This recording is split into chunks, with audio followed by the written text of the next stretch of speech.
Hello friends, तो आज हम करेंगे chapter 7 who will play with मी। चलिए इसका एक्सप्लेनेशन स्टार्ट करते हैं। देखिए, हर चैप्टर के स्टार्टिंग में कुछ क्वेश्चन होते हैं, हमेशा हम उनके आंसर देकर फिर आगे बढ़ते हैं। तो चलिए इस चैप्टर के क्वेश्चन देख लेते हैं। What do you like more, to study और टू प्ले। पहला क्वेश्चन है कि आपको क्या करना पसंद है, ज़्यादा क्या करना अच्छा लगता है, पढ़ना या फिर खेलना। देखो, दोनों में ही बैलेंस बना के रखना चाहिए। ज़्यादा पढ़ेंगे तो ज़्यादा खेलेंगे तो मम्मी नाराज़ हो जाएगी, है ना। और अगर सिर्फ पढ़ते रहेंगे तो बाद में हम ही अपने आप से नाराज़ रहेंगे कि क्यों नहीं एंजॉय किया लाइफ को। तो दोनों में ही बैलेंस बनाना आई थिंक बहुत ज़रूरी है। What will happen if you spend all of your time on playing and don't study? क्या होगा अगर हम सारा दिन सिर्फ खेलने में ही अपना टाइम स्पेंड करें और पढ़े नहीं। एक तो सबसे पहले हमारी पिटाई लगेगी, मम्मी पिटाई लगाएगी। दूसरा, अगर हम पढ़ेंगे नहीं तो आगे कैसे बढ़ेंगे ना। पढ़ना ज़रूरी है आगे बढ़ने के लिए। तो अगर हम लाइफ में आगे बढ़ना चाहते हैं तो हमें पढ़ना पड़ेगा। हमें अपना सारा टाइम सिर्फ खेलने में नहीं बल्कि पढ़ने में भी लगाना चाहिए। ओके, चलिए स्टार्ट करते हैं story. This is a story about a boy who does not like to study at all. अब ये एक ऐसे लड़के की कहानी है जिसको पढ़ना बिल्कुल भी अच्छा नहीं लगता था। One day he meet some creatures and then he changes. अब होता क्या है कि एक दिन वो कुछ जीवों से मिलता है और फिर उसके बाद, जीव मतलब क्रिएचर मतलब जो जैसे जानवर हैं, बर्ड्स हैं, ये सब सारे क्या है, क्रिएचर्स हैं। Even human being is also a creature. तो फिर उसके बाद उसकी पूरी लाइफ ही चेंज हो जाती है। जब वो उनसे मिलता है ना, उन पक्षियों से, उन जानवरों से मिलता है, तो उसकी पूरी लाइफ ही चेंज हो जाती है। Why does he change himself? क्यों अपने आप को वो बदलता है? चलो फाइंड आउट करते हैं। चलिए स्टोरी स्टार्ट करते हैं। This is Rohit. ये देखो बेंच पर बैठा हुआ है, ये कौन है? रोहित है। Okay, he does not like his study. अब इसको अपनी पढ़ाई बिल्कुल पसंद नहीं है। All of his friends go to school daily. उसके सारे फ्रेंड्स रोज स्कूल जाते हैं, but he does not go there. लेकिन वो स्कूल जाता ही नहीं है। He wanders here and there. वो यहाँ वहाँ घूमता रहता है। अब क्या होता है, एक दिन one day he goes to garden near his home. अब उसके घर के पास में एक जो गार्डन था, एक दिन वो वहाँ पर जाता है। He finds no other children in the garden. उसको कोई भी बच्चा नहीं दिखता है गार्डन में। क्यों? क्योंकि सब तो स्कूल गए हुए थे। गार्डन में कौन होगा? तो वो अकेला ही। One day he goes to the garden near his home. जो उसके घर के पास में गार्डन था वो वहाँ जाता है। He finds no other children in the garden to play with. किसके साथ खेले? कोई बच्चा ही नहीं था गार्डन में। तो he sits on a bench. अब वो बेंच पर बैठ जाता है। Under his big banyan tree. Under the big banyan tree, बड़ा सा बरगद का पेड़ था, उसके नीचे बेंच लगी हुई थी और वो उस पर बैठ जाता है। After some time he notices a peacock.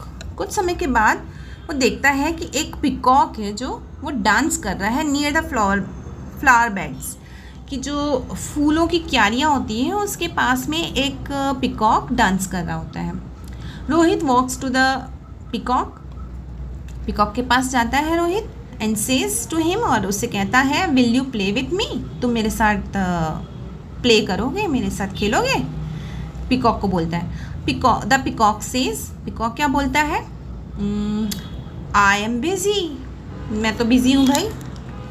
I am dancing. देखो मैं डांस कर रहा हूँ। So I can not play with you. मैं तुम्हारे साथ नहीं खेल सकता, मैं तो बिजी हूँ, मैं तो डांस कर रहा हूँ। चलो आगे बढ़ते हैं। रोहित क्या बोलता है? Then Rohit meets a dog. फिर रोहित एक डॉग से मिलता है। ही आस्क हिम, वो उस डॉग से पूछता है, will you play with me? मेरे साथ खेलोगे तुम? द डॉग सेज, डॉग क्या बोलता है? देखो क्या आंसर करता है डॉग। I am busy. मैं तो बिजी हूँ। I am looking after my masters house. मैं तो अपने मालिक के घर का ध्यान रख रहा हूँ। So I can not play with you. मैं तुम्हारे साथ नहीं खेल सकता। यानी दोनों ही, एक पिकॉक ने और डॉग ने, दोनों ने क्या कहा? वो दोनों ही अपने अपने काम में बिजी थे। दोनों ही अपने अपने काम कर रहे थे। एक रोहित ही था जिसके पास उसको कुछ काम नहीं था करने को। चलिए आगे बढ़ते हैं। अब आगे किससे मिलता है वो? He happens to see a parrot. अब वो उसको एक पैरट दिखाई देता है, फिर क्रो दिखाई देता है, फिर स्पैरो और फिर हॉर्स। इस तरह से वो एक एक करके सबसे मिलता है। He ask them the same question. यही क्वेश्चन वो सबसे पूछता है कि तुम मेरे साथ खेलोगे? Will you play with me? मेरे साथ खेलोगे? यही क्वेश्चन वो सबसे पूछता है एक एक करके। सब क्या जवाब देते हैं? वी आर बिजी, हम तो बिजी हैं। We have many things to do, हमारे पास तो इतना सारा काम करने को पड़ा हुआ है। We can not play with you, हम तुम्हारे साथ नहीं खेल सकते हैं। दे रिप्लाई, उन्होंने आंसर दिया, यही आंसर दिया कि हम तुम्हारे साथ नहीं खेल सकते, बहुत सारा काम करना पड़ा है, बहुत सारी चीज़ें करने को पड़ी हुई है हमारे पास। तो this has a great impact on Rohit. अब ये चीज़, इस चीज़ ने उस रोहित के ऊपर बहुत गहरा असर किया। ही सेज टू हिमसेल्फ, वो अपने आप से बोलता है, अपने आप से कहता है, all of them are busy, ये सब लोग तो बिजी हैं। दे आर डूइंग समथिंग, हर कोई कुछ ना कुछ तो कर ही रहा है। इट इज़ ओनली आई, केवल मैं ही हूँ who am not looking, who am not working.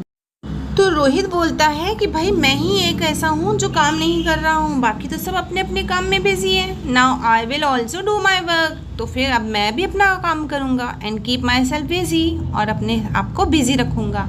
I will give up my laziness, मैं अपना ये जो लेजीनेस है, जो आलसपन है ना, वो मैं त्याग दूंगा, वो छोड़ दूंगा। गिव अप मतलब छोड़ देना।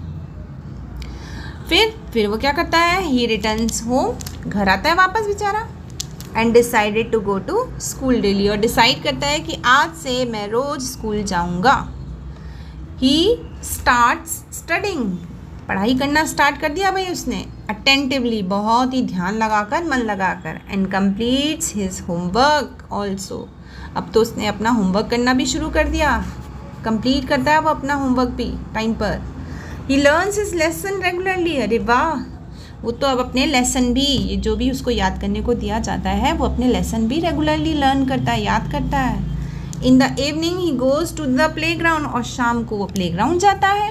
And find his friend there, और देखता है कि हाँ भाई मेरे फ्रेंड्स यहाँ पर हैं, उसको मिल भी जाते हैं जब शाम को जाता है। तो प्लेस विद देम, वो उनके साथ खेलता है। फॉर अबाउट एन आवर, 1 घंटे तक उनके साथ भी खेलता है, यानी खेल भी रहा है वो, पढ़ाई भी कर रहा है वो। आफ्टर रिटर्निंग होम, जब वो खेल कर घर आता है, ही टेक्स हिज डिनर, अपना खाना खाता है, डिनर करता है। एंड देन रिवाइसेस, और फिर रिवाइज करता है। क्या रिवाइज करता है? रिवीजन करता है। किस चीज़ का? What he studied at school, जो उसने स्कूल में पढ़ाई की थी उसका रिवीजन करता है वो घर पे आकर खाना खा के। विद दिस चेंज, इस चेंज के साथ, ये जो उसने चेंज, उसकी लाइफ में जो चेंज आया है, बदलाव आया है in his behaviour, with this change in his behaviour, जो उसके बिहेवियर में, व्यवहार में जो बदलाव आया है, he is now liked by everyone. तो अब हर कोई उसको पसंद करता है, क्योंकि उसके बिहेवियर में बहुत बड़ा चेंज आ चुका है।